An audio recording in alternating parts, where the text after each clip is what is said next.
What is up, ladies and gentlemen, and welcome back to Stand Your Ground.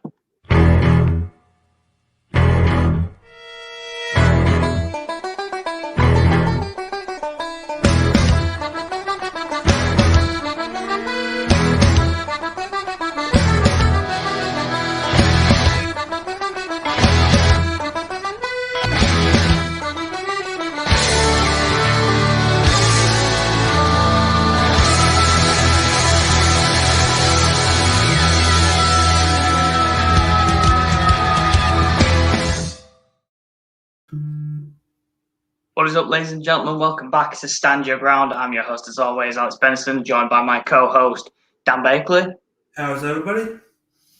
And this is Stand Your Ground, which is brought to you by our friends over at Manscaped. I'm going to run a quick little promo video, and I'm going to tell you how you can get yourself 20% off and free shipping.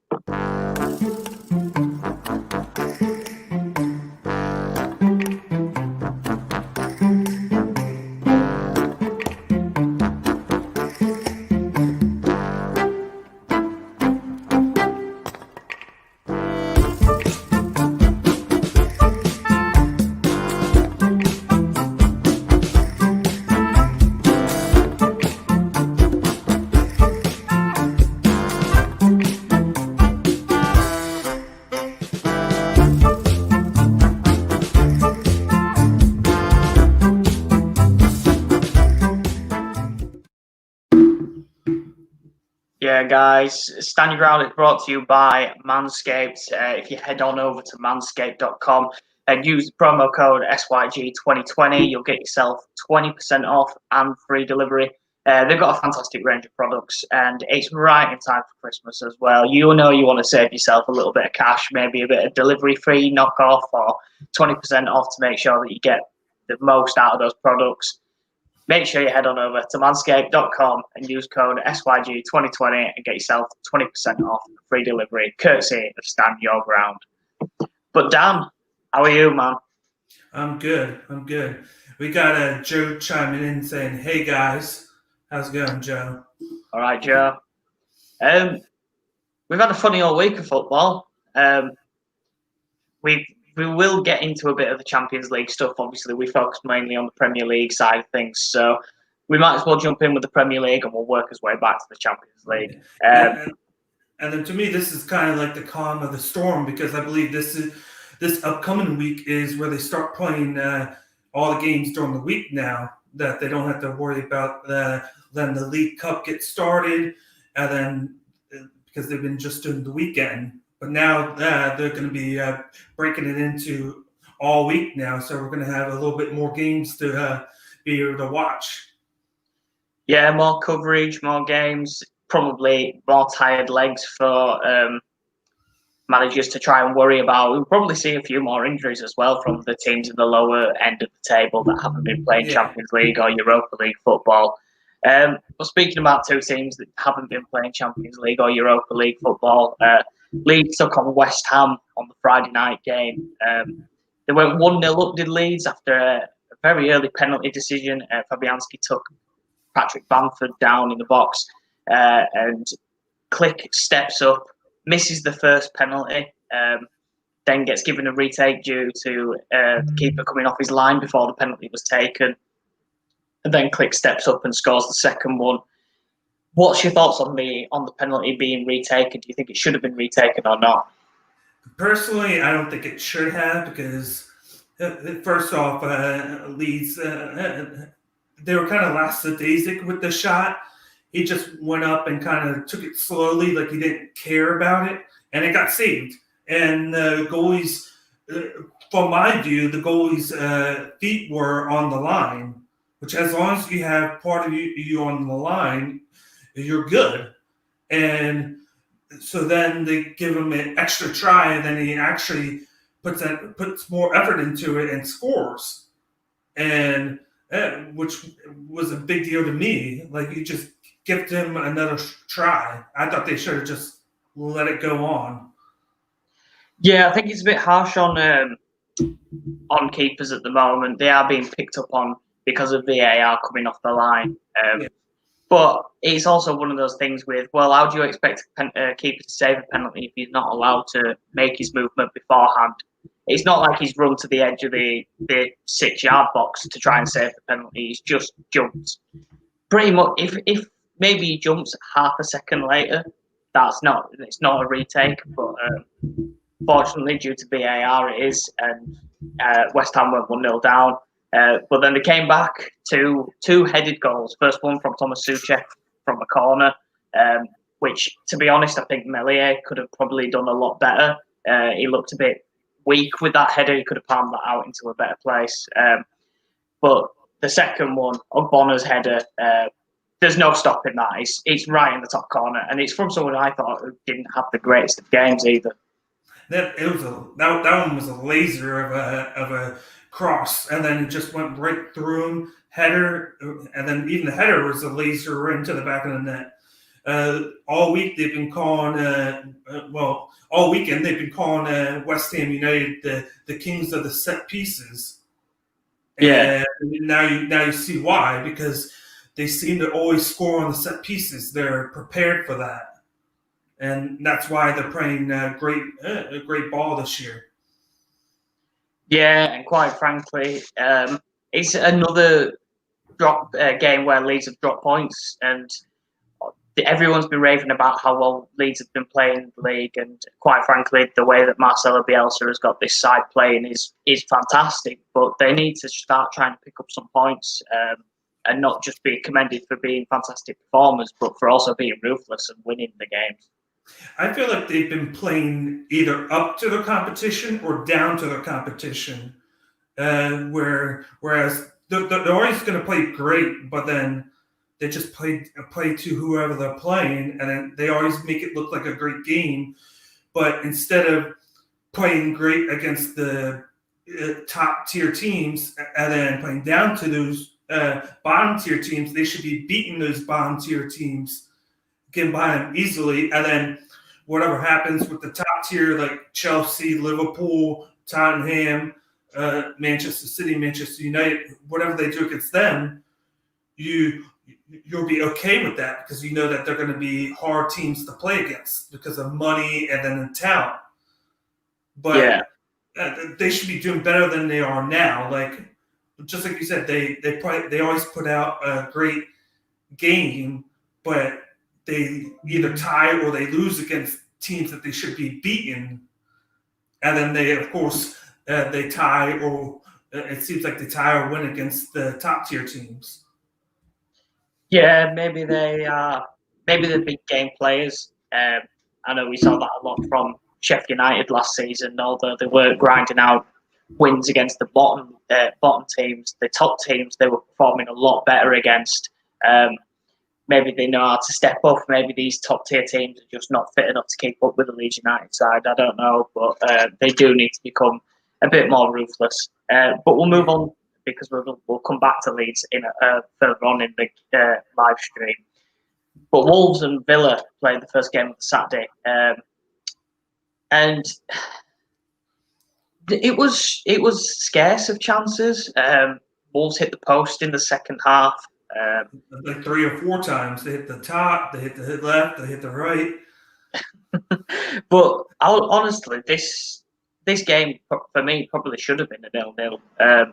If it weren't for the late penalty decision, I don't know what Nelson Semedo was trying to do, tackling from behind like that, but giving away a penalty and then seeing 2 red cards as well, one for Wolves and one for Aston Villa. I was going to say the discipline at the end of the game by Wolverhampton it wasn't there. Just some selfish play by those 2 guys. Yeah, it was ridiculous, and it's something that you can't commend as a manager. Like Moutinho knew what he was doing going into that challenge, and you can see it in his face. He looks angry, but I think he's more angry in himself. He knew he was on a yellow card, and he shouldn't be diving into a challenge like that. But Douglas Luiz for Aston Villa, there's no need for it. There is no need, and you've given yourself a red card. You're going to miss the next game, and I'm not entirely sure who Villa play in their next game. I think they play Wednesday, if I'm correct. No, played Thursday. Villa, they played Burnley on Thursday. So it's not a massive game he's got to miss, but it's still going to be one less player for Villa who probably need to pick up some points after the great start that they've had. Yeah, and then Wolverhampton has to go back on and play this Tuesday against Chelsea. So they had two guys that are going to miss that game because of red cards that they could be using against Chelsea. And like that's a team that we picked to be a dark horse to win the league because they don't have to do Europa or the Champions League, and they're just falling apart right now. They lost Jimenez to injury. It was last week, and now they're losing guys to selfish red cards. And Traore hasn't been playing too well. Like he's not showing up on the stat sheet at all. So it's like if you're the manager right there, you're just wondering what do I have to do to wake this team up? Because they did have a good showing against Aston Villa with all the chances that they had and close calls, but they weren't able to get the job done. They weren't able to put the ball in the back of the net. And at the end of the game, they gave up a costly penalty kick when they could have just, instead of throwing the guy down, he could have just tried to push him towards the line to get him to go out to get the free kick. But that didn't happen. Yeah, maybe Wolves are another team that probably needs to be a bit more clinical. It was nice. I don't know if you've seen it during midweek. Raúl Jimenez actually turned up back at the Wolves training ground, so it's nice to see him back on his feet. Although we won't see him on the pitch for quite a while, it's nice to see him that he's out of hospital and back walking around.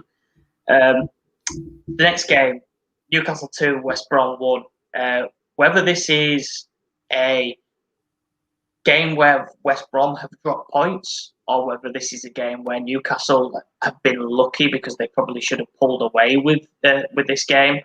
I'm not too sure, but Miguel Almiron scores within like 19, 20 seconds. Absolutely ridiculous defended by West Brom.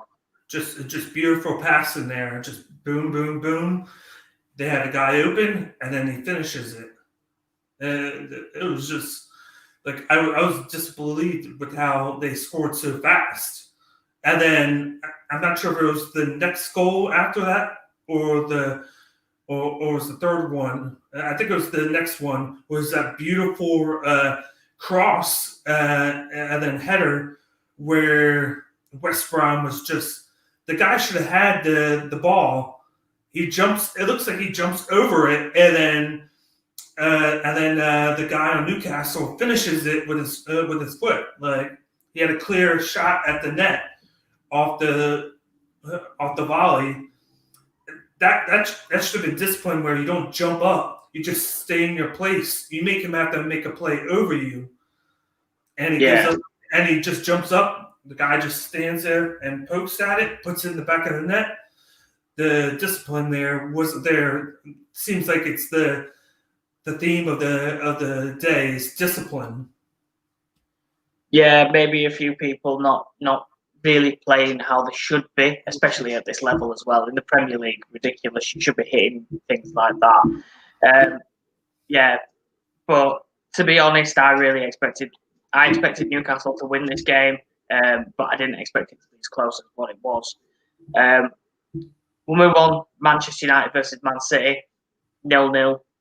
Derby game, the first 0-0 in quite a long time as well. People have come out and criticised this game, saying that it was boring, one of the most boring games to watch. And I think maybe, yes, if you're a neutral fan, this was probably a very boring game. But I think genuinely, this is probably the best that Man United have looked against Man City for quite a while. Where they actually dominated a bit of possession and made Man City have to move around and come towards us, maybe worked in our favour, but we just didn't have that bit of flair in the final third. Yeah, and this is the question of the day is, was the Manchester Derby that much of a disappointment to watch? Give us your opinions, yes or no. And to me, if you just watched or heard about it, you would think it was disappointing by what the critics and everybody was saying. But just like you said, to me, it wasn't. Like I watched the highlights and then I tried to watch a little bit of it because I was busy yesterday. But from what I see, there was a lot of chances that just weren't finished. You got Harry Maguire had a great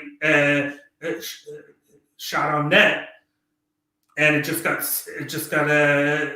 missed it by a little bit. Manchester City were getting their chances, and then United were putting it. There was a lot of pieces getting sent into the box, and it was just great defensive play. They even said during the game that Manchester City stepped up their defense in the second half, and you could say that they both were playing defensively just to try and keep the game small and then take their chances off of that. Kind of like a Tottenham game where they always play back and then they counter it. Those teams were doing that because they knew it was an important game because both teams needed points. And if they didn't get the points, it was going to hurt them. But it wasn't a really boring game where nothing was happening. It's just that, unfortunately, there wasn't any goals that are scored. And they interviewed I forget who they interviewed right after the game, and he said that if this was Jose Mourinho mansion, they would be crucifying him because of it. But he wasn't playing, so they were doing it to them. And it's just unfortunate to the players in that game because it was very competitive. Yeah, maybe I think it hurts the fact that this was a derby. The fact that that people are criticising it so much. If it wasn't a derby, maybe people would be easing off. I genuinely think Man United needed a bit more going forward, especially with the likes of Greenwood and Rashford. And I don't know. I've not been a fan of Martial for quite a while. I don't think he's an out and out striker. But bringing him off the bench, I think was the wrong move. I would have much preferred to have seen Cavani in that game. I think Cavani would have relished the big match feel. But then again, you can only play with who you've got and what you've got, and maybe they needed to keep it down to a 0-0 draw and take that point just from Man City just to stay ahead. But I understand it. I think it was Gary Neville that said that it were Mourinho. If it were Mourinho game, they would have crucified him. And I think if it had been a Mourinho versus Guardiola match, they would have expected a lot more tactically from both of them. And unfortunately, no tactics were in play for either side in that game. Yeah, definitely agree.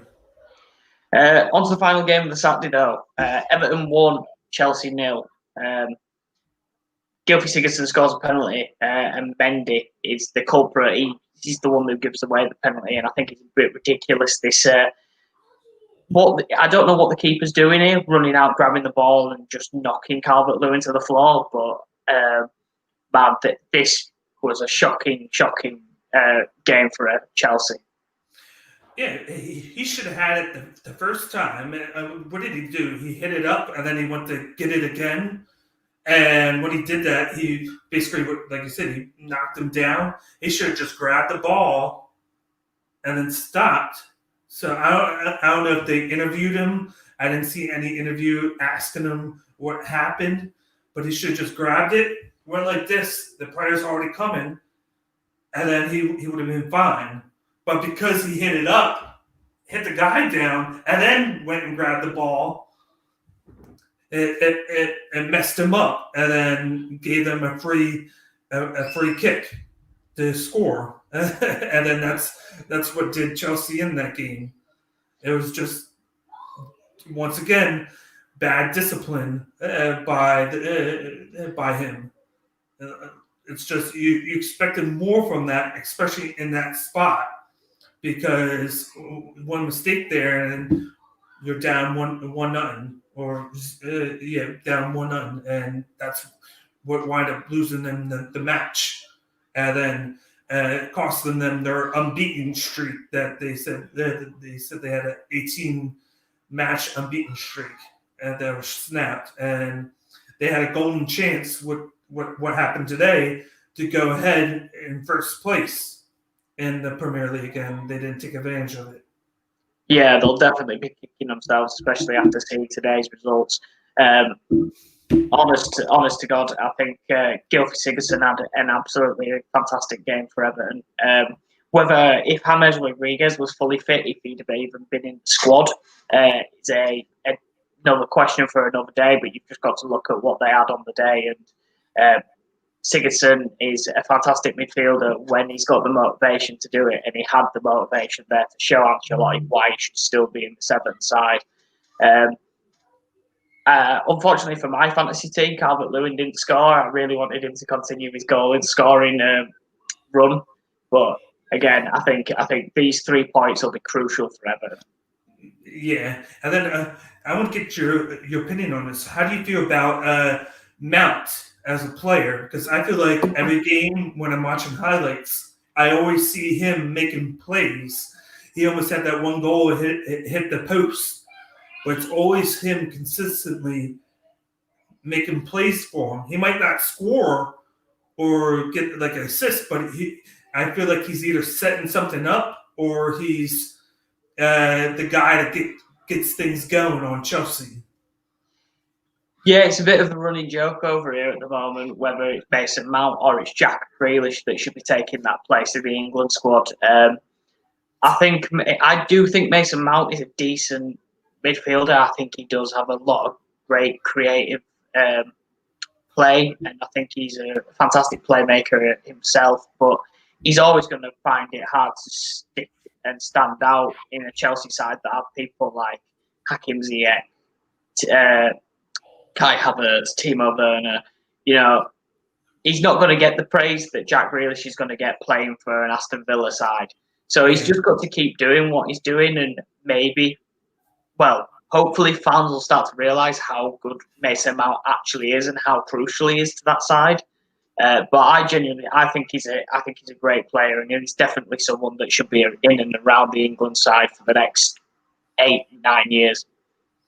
And yeah, it's just crazy how you can have these top teams where they have all these dominant style players, yet you got teams that are playing within them, like West Ham. West Ham, I think, is 5th or 6th right now. They don't got all those players, but they play to their strength. I feel like Chelsea started to play to their strengths, which with ball movement and everything. Tottenham, they're first. They play to their strength, which is which is defense, and then the counter attack because they got Son and Kane. But you got Liverpool, it's defense and midfield, and of course you just go. They kind of go on the counter attack too because they got Salah right up there up top, which we'll talk about him in a few with that game. But it seems like at times they just see like, oh, we got all these guys on a roster, they all can do things, and then you kind of get like an individual game from each one of them instead of the team game. So you can win a lot of games that way, but then when you got games where the matchup isn't in your favor, you got to play the team game. And I kind of feel like at times Chelsea goes away from the team game, and then they only play the individual game. Yeah, I mean that's going to happen when you've got so many big name people such as Werner, Havertz, Kante. I know Kante is a great team player. He's always there and he does everything he can for people. But I mean, you've got to see more from people like, and you'll probably hate me for this, but Pulisic. And you need to see more from him working as a team player rather than just a winger attacking. Yeah, and I think this goes on to Frank Lampard, where he's the manager, so he needs to make sure that he gets his team in the right set of mind. that it's team, not individual. Like you can try and play individually to get the team going if you're down, but it's like just like that. You can't make these mental mistakes that will lose you games, like the goalie did today. Because I thought it was a great game up until that point, kind of like the Wolves Aston Villa game. I thought it was a great game up until then, and then even after. But because you're not finishing, you lost points instead of gaining at least 1 point. Yeah. But we'll move on to the Sunday games. First game of the day today was Southampton beating Sheffield United 3-0. Sheffield United's 11th loss in 12 games now, leaving them at the foot of the table, circling the drain back to the Championship, unfortunately. Goal from Shea Adams, Stuart Armstrong and Nathan Redmond. But Southampton looked so comfortable in this game. That one goal in the beginning was nice, but I felt like they just let them score. They didn't look sharp today, and they got behind early, and then I feel like I don't know what was worse, Norwich last year or Sheffield this year. I don't know what's worse. I honestly can't tell you because that's how bad they're playing. I genuinely think this Sheffield United side is playing worse than the Norwich side last year. I feel like Norwich were very unlucky last year, whereas this Sheffield United side just looked lost all over the park. Because for a team that's supposed to be priding themselves on defense and only needed to work on scoring, they're not defending. They can't score and they can't defend. And what's that going to do? That's going to give you a one-way ticket to relegation unless they can pull a rabbit out of their hat and fix some of these problems. They need to bring somebody in or they need to change. And then, like I said last week, go back to the style that they did last week and play defensively and trying to win these 1-2 and 2-1 games and try and build up your point total to the point where you can at least keep yourself from getting relegated. That's what they need to do now. Instead of trying to, we're going to win or get in the top 10, they're far away from that. They need to worry about just one thing, and that's keeping yourself from being relegated. Yeah. And I don't know what the sky's the limit at the moment for this Southampton side. Genuinely isn't. I think people like James Ward-Prowse and Nathan Redmond and people that they've been around in the Premier League for a while, but probably haven't had the notice taken of them properly. Deserve this bit of credibility for how they've played during the years that they've been in the Premier League, and it's nice to see them so far up the table. But will they do a Leicester? Can they go on and try and win the league? Who knows? But they're going to finish third in the league at the end of this weekend. Yeah, and for them, last year, it felt like they were carried by Danny Ainge, scoring goals left and right. They don't have to rely on him like that anymore. It's more of a team game where they're getting input from everybody now. And then he's probably really happy. He's like, I don't have to do everything. I don't have to score 20, 30 goals. I can probably get 10 to 15, and we're playing better that way. Yeah. And to be honest, it's about time that they had somebody else to rely on other than just Danny Ings. Because Danny Ings, he's got a history of injuries, and he's probably not the person that you want to rely on staying fit and helping your side run for a Premier League title. Onto a game that you probably will hate talking about, but we're going to have to do it anyway. Yeah. Palace won, Spurs won.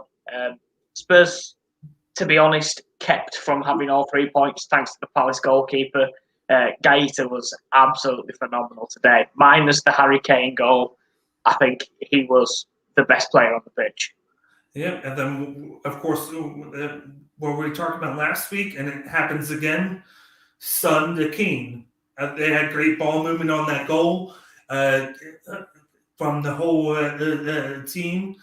Son gets it. He just releases it to Keane. He goes up and then just hits a strike. And the goalkeeper had like a piece of it, but because of the shot and how hard he hit it, he couldn't like save it, and it went in. I felt good then, but then of course, just in Tottenham fashion, in these games that they should win, they go up ahead, and then all of a sudden they just give up the tying goal with 10, 15 minutes left, and it results in a tie. So instead of going ahead, instead of being tied in points, they could have been ahead, but because of this, they're tied for first still, and they blew a chance at sitting atop alone. Yeah, and I mean, is it a case? I know Gaeta had a great game, but is it just another case of not being clinical enough and not finishing your chances? Because there were a few that, like, Ndombele probably should have scored quite late on. There were a header from Harry Kane, which he just nodded straight towards Gaeta. But then to let Jeffrey Schlupp come in and just put that ball in the back of the net right towards the end of the second half, it were a lifeline that Tottenham should have never gave Palace. Yeah. And I feel like this happens every time we play Crystal Palace. We go ahead and then they tie it up. I feel like for some reason we had that issue with Crystal Palace. Because I believe that's what happened last time too, was I believe that's the team we went up 3-0 and then we gave up 3 goals and then they tied it up. And then instead of getting the easy 3 points, we finished with 1 point. Yeah, but we'll play a little promo video here for all the podcasts that we've got over here on whatthebuzz.com and the running order that we have live on Facebook and on Twitter. War. Tell them that's what we ready for. War. Tell them that's what we ready for. War. Bringing that to competitors. Till we see the confetti fall, be ready for war. Tell them that's what we ready for. War. Tell them that's what we ready for. War. Bringing that to competitors. Till we see the confetti fall, be ready for war. Tell them I'm ready, any opponent. The crown heavy and every minute it's chosen. A path only fit for kings, and you don't know what this court means. What did you enlist for? If it isn't getting more rings, then you gon' have to switch your team. Trust me, it gets more mean. I'm a nightmare going up against your dreams. First step is explosive like a bomb hit. Bet if I let it fly, I cannot miss. And you ain't got a chance at the top 10 when you getting clamped all night by your locksmith. On the block throwing lobs to my top bigs. I'm a chef, no look with the top dish. Tie game through the pressure as the clock ticks. Crossover, step back, hit a shot, swish. Tell them that's what we ready for. Tell them that's what we ready for. Yeah, that's our running order here at The Buzz. We've got some fantastic shows. Make sure you tune in and see all of them. Blitz was on just before us, and it was absolutely fantastic. It had some great interaction as well with a lot of the people that are liking and following the page as well. So make sure that you like and follow The Buzz.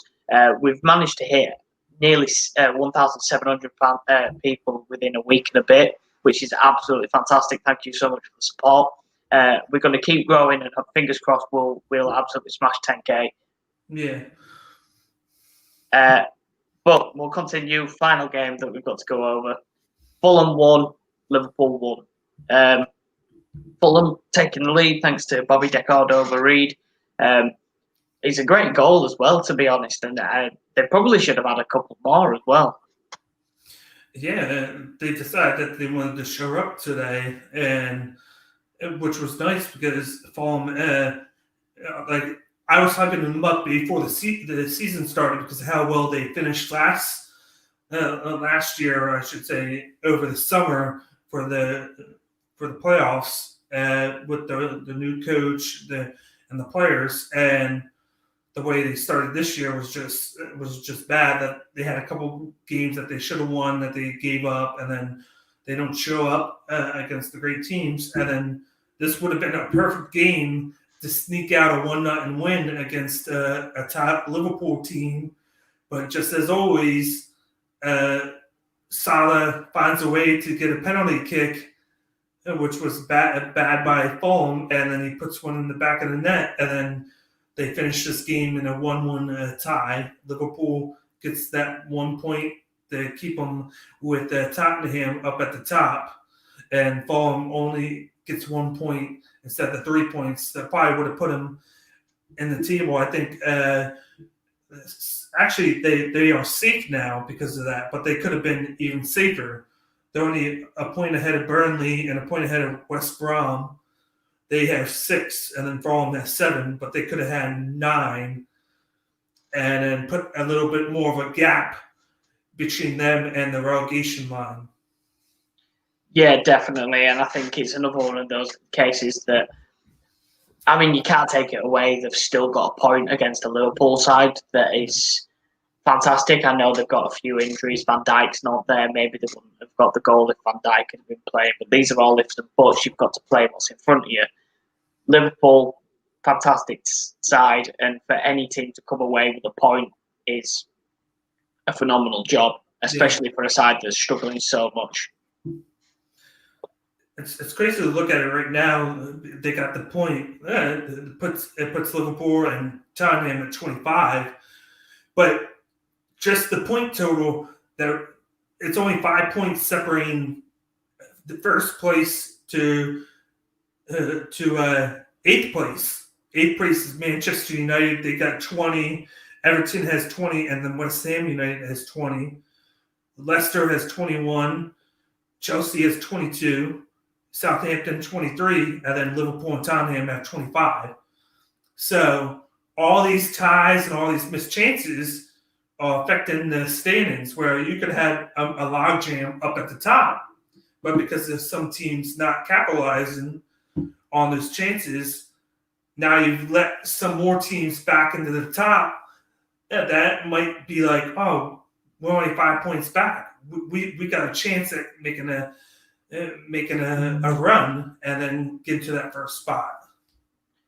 Yeah, it's mentally, if you look at the table and you see Villa in 10th, who've got 18 points, but they've got 2 games in hand. And I know one of those games is against Man City, I believe one of their games is against. But 2 wins for them, they're top of the table. And it's literally between 13th and 1st, you are looking at less than 10 points. It is the most contested league in the world at the moment, and it could go any which way. And this is why I said I wrote an article before, and I'm going to write another article about why I think this year we will see another underdog winner in the Premier League to follow on from Leicester's. Right. You could quite possibly see that because of all the play. That they haven't had that much rest. You got guys getting injured left and right. A team could fall out because of that. I don't know, kind of like the Wolves kind of did. Even though the Wolves are only 8 points back, it sounds like a lot, but 8 points isn't that much in the grand scheme of things in December. It's a lot when you get to March, April, but right now it's not a lot. So they could get guys back and go on a run, and then they're 13th right now, 17 points, but they're only they get a win here, a win there. They could be right there back in the top 5. That's how close everything is. Oh yeah, and I expect Wolves to start to make a run back towards the top of the table. I know Raul Jimenez is going to be a big miss for them, but I still think that they've got the firepower within that side, whether it be the midfield or the wingers, to end up back towards the top 6 before we get into the new year, because we're going to have a quick run of games now. We're going to have like 5 or 6 games before the end of this year still, and we're halfway through December, so expect a lot of changes in the table. There's a big game coming up, I believe it is. Right on Wednesday at 3 o'clock my time, 8 o'clock your time, Liverpool and Tottenham, the two teams sitting up at the top together. They play each other, and unless we get another tie like these teams are doing, you're going to have a new leader at the top of the Premier League, and then you even have Leicester against Everton. Arsenal plays Southampton. Leeds plays Newcastle, and then the Wolves play Chelsea. You can have a little bit of a trickle effect depending on the outcome of these games, or everything could just go messed up again, and then all these teams get bunched up even more than they are now. I'll say it now. I expect Chelsea to lose that Wolves game, and I expect Wolves to start making that steady climb. But I mean, it's here or there. We'll do a predictions article, which will probably be out on WTB.com during the week, and we'll put what we actually think might happen. And I might put a little predictions table at the bottom to see what our tables look like after our results. Yeah.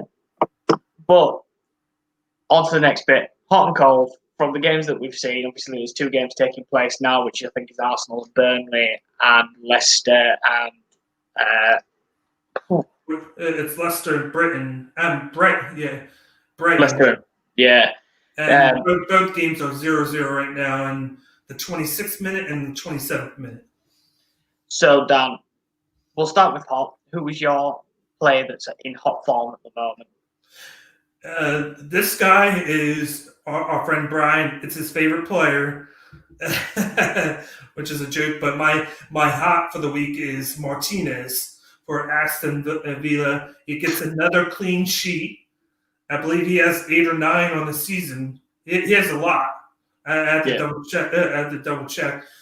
And he made a lot of great saves, kept them in it, and then they get the timely penalty kick to put him over against the Wolves. But in that whole game, it was his stellar play in net that kept them from losing. And I give it to him. Surprisingly, I'm going with the keeper as well. I'm not going with Martinez, though, because I think everyone and their dog probably has Martinez as probably the underdog keeper at the moment. Mine's Gaeta for his game against Spurs just today. I think it's a fantastic performance by him, and if it's not for him, Spurs probably run away with that, maybe 4-0 in the end. But he just, to be able to keep out everybody, other than that one shot that Harry Kane took and he swerved everywhere, it's a bit hard for a keeper to save that. He judged it on going to one side and went the other. Other than that shot, he kept out the most deadly duo in the Premier League, and I think he was the success story behind Crystal Palace being able to take that as a 1-1 draw. As you speak, Leicester just put up 1-0 off a goal by Maddison. James Maddison, I think he's a fantastic player, is James Maddison. But we've got so many great attacking midfielders in the England squad already. I don't know if he makes it. So we're going to your cold then. Who's cold for you? I picked the theme is goalie. I picked another goalie, and my cold is Mendy of Chelsea for the horrific move that he made. That instead of catching the ball, he knocks it up, throws the guy down, and then catches it.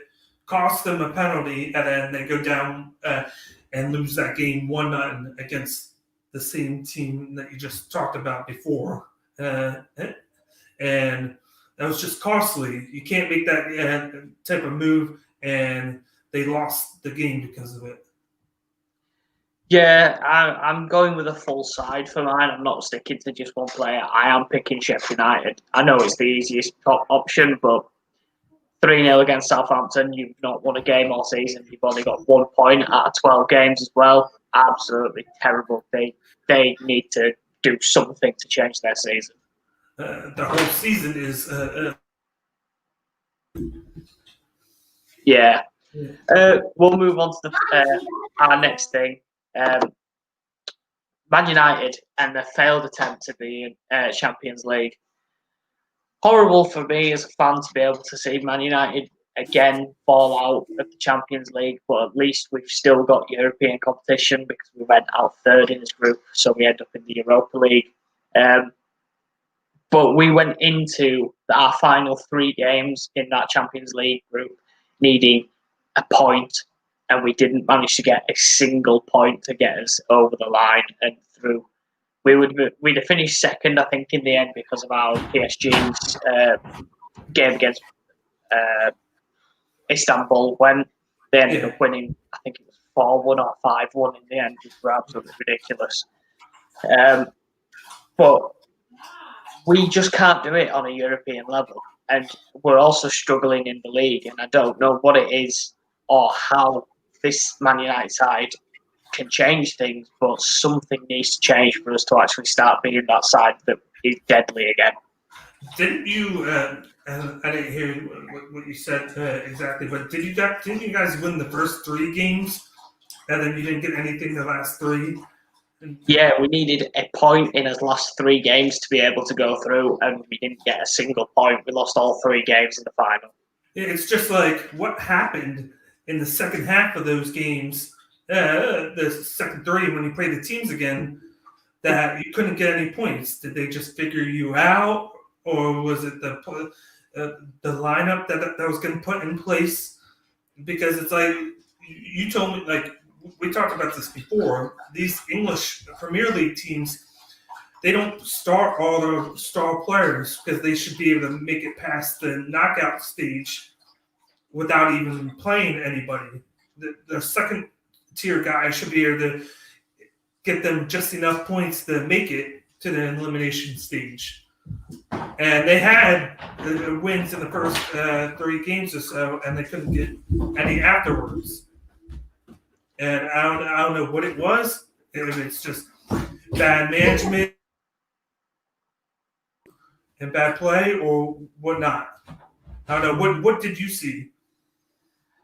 To be honest, I think it was a bit of both. We had some terrible decisions that we made defensively. There's one goal, especially in the Leipzig game, there's one goal where David De Gea doesn't come get the ball and he just lets Justin Kluivert just chip it into the back of the net, which I think is absolutely poor play by a goalkeeper, especially someone of De Gea's standard. He should be diving at a player's feet and winning that ball. You should be putting your body on the line for the team, and he just clearly couldn't be bothered to do that.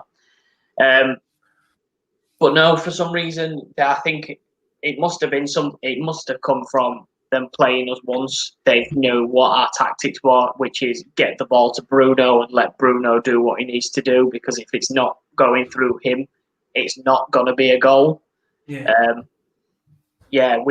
were absolutely terrible in these last 3 games. And because in the last game that you guys had, they didn't look good, but then they go play the Manchester Derby, and they look so much better in that, even though it was a 0-0 game. Like maybe it's just they play up to the competition and then they play down, or who knows? But they looked a lot better against Man City than they did on, what was it, Tuesday or Wednesday when they played. It baffles me how these teams should be like. I don't like how they don't start their players in these games because they figure that they're going to make it no matter what. They should be starting the guys. Like I even had the issue in the Europa League, even though we advanced, but Tottenham, they played one game where they brought Son and Keane in like the 50th minute. Other than that, they barely played in the Europa League. And granted, we finished first place in our group, but we had 3 teams in that group that had over 10 points. The third place team had 10, and then Antwerp had, I think, 11 or 12.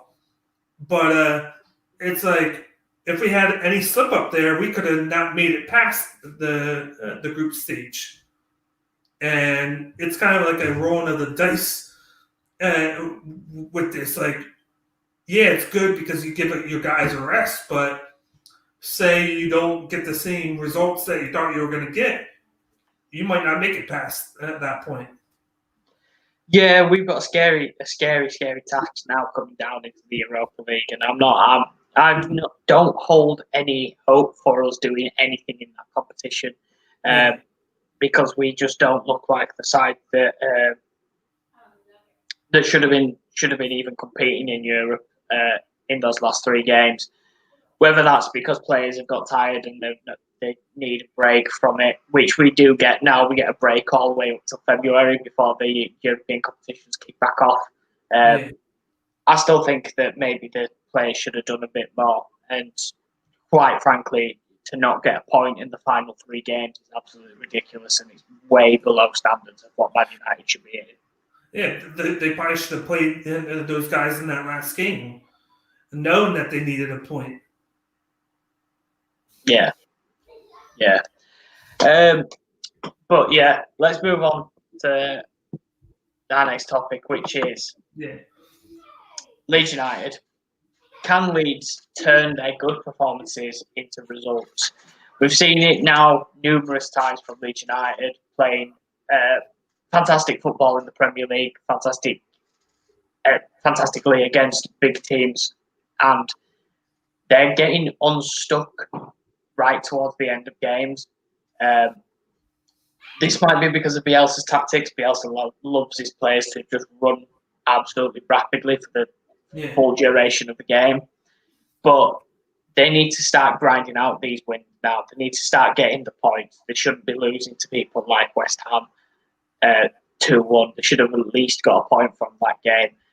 I'm perplexed as to how they're going to actually win any of these games if they keep continuing to let these little minor things slip through. Yeah, like they got Bamford. He's been playing great. Like he seems like he's the only guy scoring consistently for him. He needs a little bit of help there. They can't rely on him. Kind of like last year, Danny Ainge did too much, and then the outcome didn't end it so well. They kept themselves from getting relegated, but you got to have a better team game than just relying on one guy to do everything and then play defensively, because then it's either you're going to keep the other team in it to give themselves chances, whereas if you have more of a scoring output from your whole team, you can end the game early so that if you make a mistake late, you're already up, say, 2-0. You make a mistake late and you give up a goal, you still win 2-1 because it wasn't that costly of a mistake. But if you're up 1-0 because you rely on the same guy all the time and then you give up a mistake, that costs you 3 points and you only get 1 point. And then you could change the outcome of the game depending on when that happens. You got to go early on, get your chances early, and then play defensively, and then pick those points up. You got to be able to pick up the points when you get them. You can't drop the points and then expect yourself to stay in the top half of the table. They started out great. They've kind of fallen off since. They need to play consistently, not just against great teams, but against the bad teams. They need to beat those teams and expect to beat those teams. That's what basically creates in football over here we call a 500 team. They win some and they lose some, but they're not consistent with it. Yeah. You can play great all you want, but you got to win those games that matter. And right now they're not doing it. They're looking great, even in those losses and ties, but they got to win those ones that are gimmies for them. Yeah, I mean, to be honest, I've always been confused by Leeds' way that they work it out to the wing and they cross it in. And I know he's okay in the air, but I mean, they play with one striker and he's not exactly the most physical threat up in the air. So I always thought that they would try and play it a bit more through the middle. They were linked with a few people that would have probably been a lot better suited for being that target man, with people like Ibrahimovic and Cavani's name that were thrown around being signed by Leeds during the summer. Maybe that's what they need. Maybe they need a target man, someone that they can work the ball over into the box for him to actually try and get a decent chance with his head. Yeah. And they'll get a few more goals, but again, you can't take it away from Bamford. Bamford's been absolutely fantastic, and maybe defensively they need to be a bit more sound. They've got Robin Koch, who's now out for a while because of knee surgery. They've finally got Diego Llorente back. Now he's out injured for a couple of weeks. Cooper's, he's a good player, but I don't know if he's Premier League standard. And their wing backs are fantastic. I still think Stuart Dallas and Luke Ayling are two fantastic players. But I think defensively they need a bit of help. Yeah, if they don't get those guys back, maybe they should look into trying to get somebody on the team for that. Or what I was thinking was maybe they could try and bring somebody in to score so that they have a second guy that can help out Bamford since he's doing so much, because he's played great, better than everybody expected him to play this season right away. That way they don't get into these games where they only score 1 or 2 goals because it's all from him. They can have another guy, and then getting those early leads where they go up 1-2-0 helps out the defense, where it opens things up, and then you can get that going so that by the time Koch and Diego come back, you're looking good right now, because your defense is playing better because they're getting the leads early, and then you're scoring, and you're getting up, because it seems like Leeds, they're going down early and they're playing from behind, or they're scoring and then they're giving up a goal right away, and then it's back to 0 basically. Yeah, and then that's the problem. Yeah, they've had a few huge problems from just conceding and then not being able to get themselves back in the game, and not being able to break teams down. Well, we might as well talk about as last topic, and then we'll end the show. Our last topic, next week we are doing a special Team of the Year for the 2020 season. Probably the hardest Team of the Year anyone's ever going to pick because of the break of COVID and things like that. But from January up until, which will be the 17th of December when we do this, 17th or 18th, I can't remember. But when we try and pick this team, we are going to have a look at everyone. It's not just Premier League. We are looking at the full world, so Champions League, the Europa League. So we're going into Bundesliga, La Liga. We are picking the best 11 from around the world, coming together, and then we're going to decide. I think we'll all bring our own individual 11, and then we'll put it together and we'll make a stand your ground 11. Yeah. Which I can't wait for. I'm sure we'll struggle trying to do it, but it was just going to be a struggle to do English Premier League. But now you want to do the whole thing. That's just going to make it even harder, especially with a certain player that's on fire right now. That I won't name names right now. Yeah, we're going to have probably the worst time, but at the best time as well. So make sure you come on over and watch next week when we do our Team of the Year special. We'll want your comments. We'll want to know who you pick for what positions and why. We want everyone to join in on this. We'll probably have a few guests as well that will come on and pick their teams as well. Yeah, definitely. And just let us know yours, even if it's through the comments, or if you want to send a message to us and give us your Team of the Year. We'll be gladly to show everybody, because that's what it's going to be about. And then right before we get going, I just want to say congrats to the Columbus Crew. They had the MLS Cup last night, where they beat the Seattle Sounders 3-0, and they finished off a great season. I watched the game this morning, and then they did a great job.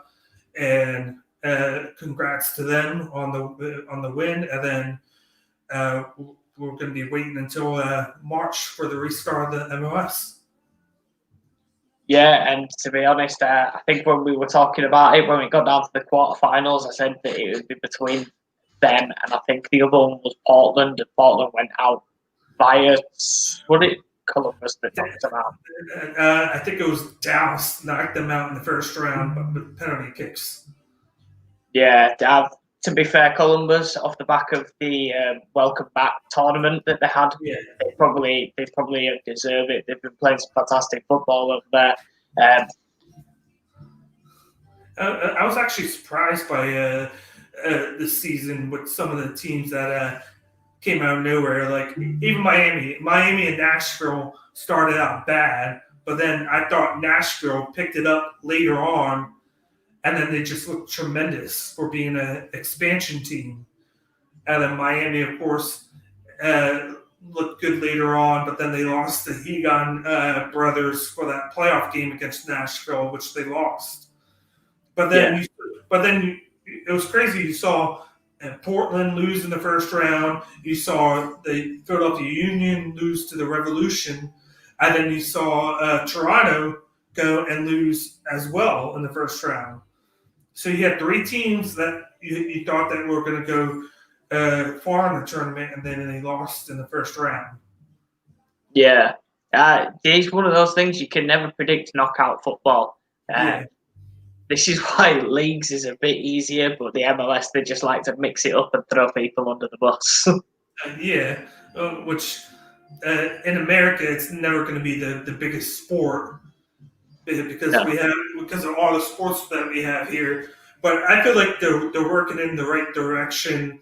They actually usually in these games they do just like in the champions in the Europa League. They usually do the aggregates, and then you do a home and home, and then you move on based on goals. But because of COVID, they decided to just do this knockout stage format for this year, which was fine. But I would like to see him go back to the aggregate format that they had from previous years.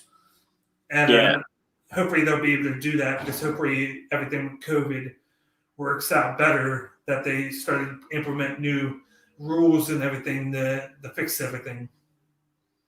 Yeah, I mean, fingers crossed we can finally get past this pandemic and get back to having some normality, shall we say. You might be watching this on YouTube. If you're watching it on YouTube, if you're watching it on Twitter, or if you're watching it on Facebook, make sure that you come over to the other platforms and check out WTB.com. Make sure you give us a like on Facebook, follow on Twitter, and subscribe on YouTube. The numbers that we've been receiving have been absolutely phenomenal. Mind-blowing, to be honest, the amount of support that we've been sent through by people. So thank you all for tuning in and sending your love and support across to us. It's been absolutely sensational. It's scrolling along the bottom, but we also have a little thing here just so that you can keep up with it. If you go to manscaped.com and use code SYG2020, you'll get 20% off and free delivery, courtesy of Stand Your Ground. But that'll do us for this episode of Stand Your Ground. D-Bake, as always, it's been a pleasure. It's a pleasure. And before I get going, I just want to let everybody know that we just started doing it a couple weeks ago, but I'm going to reiterate, we're going to have a question of the day for each podcast, and then just give us your feedback on the question of the day when we go live, so we can answer all your questions. And then any comments that you have, if you watch this afterwards, don't hesitate to post a comment, and we'll try and get back to you afterwards, because we love everybody's feedback. We love everybody's opinions, because of course that's why we're doing this, and this is why we do this. We do this for everybody else. Yeah, we love the interaction. So make sure that on the next episode you get those comments in. Remember, it's the Team of the Year special, so make sure that you come prepared with your Team of the Year, because we want to know what you guys have got as much as what we have as well. So thank you guys for watching. I've been Alex, that's been D-Bake, and we'll see you next week. See you guys.